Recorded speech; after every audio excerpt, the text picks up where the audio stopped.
on this. In the search for a new Speaker of the House, Texas Congressman Mac Thornberry, chairman of the House Armed Services Committee. It's great to see you. This morning, we're in a...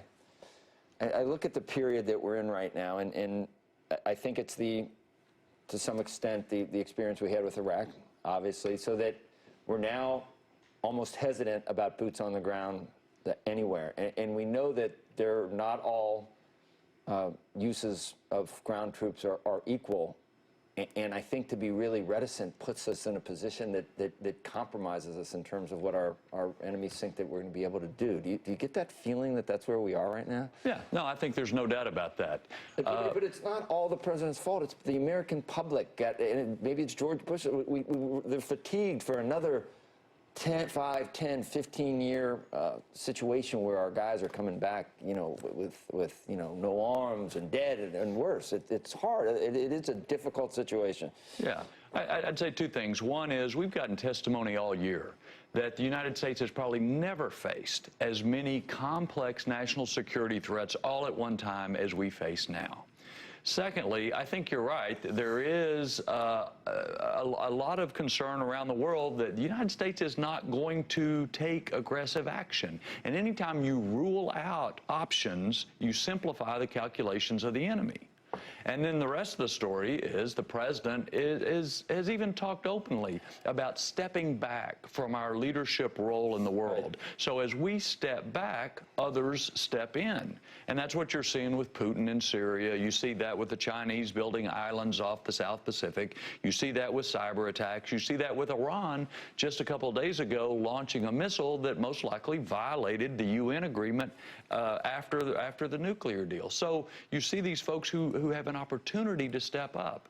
And unfortunately, as you mentioned a few moments ago, our president has now threatened to veto the bill that pays our troops and that provides for our own defense. And so that's just further evidence that the U.S. is stepping back. But to Joe's point, it's not just the president. It's a reflection of American fatigue with this. If you go and you have to leave troops there for a decade or longer, and still when you pull them out after a decade, everything falls apart, it leads to all kinds of questions about whether we should be there to begin with. Well, except I would remind you that we've been in Korea and Germany for a long time.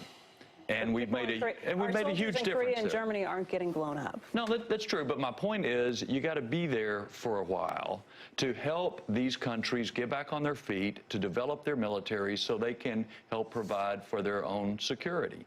Secondly, we don't have to go do the fighting for them, but we have to be there in enough numbers to help with the train, advise, and assist. We left Iraq completely. And look what happened. And that was the concern about what we were going to do in Afghanistan as well. So now, apparently, the president's decided to leave 5,500. But last week in a hearing, I asked the general in charge of Afghanistan, out of the 9,800 we have now, how many of our troops are in daily contact with the Afghans, helping advise them outside of the capital? And the answer was less than 500. Congressman, how do we finally get a resolution of the two opposing worldviews about what the United States should do? That we can't export democracy is one view, and we can't go tell people how to live, and then the other view is we got to be involved as the leaders of the free world in every single situation. How does that ever? Both sides have arguments that they're absolutely sure of. How does that? Which side is right? How do we ever rectify which situations we definitely need to get involved with that will be to our benefit and the world's benefit? Well, we will always have those tensions in the United States based on our heritage, our geographic location, but also on the other side based on the way the world is moving.